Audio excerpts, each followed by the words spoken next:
دوستو یہ فضل اعمال کی بیان سنو، اس میں ہم سب کی کامیابی ہے۔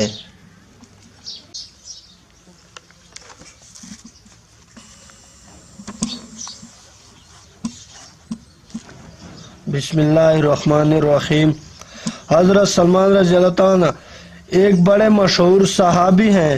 وہ فرماتے ہیں کہ جب عشاء کی نماز ہو لیتی ہے تو تمام آدمی 3 جماعتوں میں منتقم ہو جاتے ہیں۔ ایک وہ جماعت ہے جس کے لیے یہ رات نعمت ہے اور کماتی ہے اور بلائی ہے۔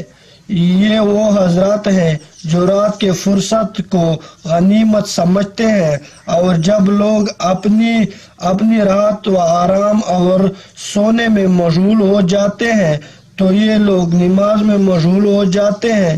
ان کی رات ان کے لیے اجر و ثواب بن جاتی ہے۔ دوسری وہ جماعت ہے جس کے لیے رات وبال ہے، عذاب ہے۔ یہ وہ جماعت ہے جو رات کی تنہائی اور فرصت کو غنیمت سمجھتی ہے اور گناہوں میں مشغول ہو جاتی ہے۔ ان کی رات ان پر وبال بن جاتی ہے۔ تیسری وہ جماعت ہے جو عشاء کی نماز پڑھ کر سو جاتی ہے۔ ان کے لیے نہ وبال ہے، نہ کمائی، نہ کچھ گیا نہ آیا۔ یا اللہ ہم سب کو اس پر عمل کرنے کی توفیق عطا فرما۔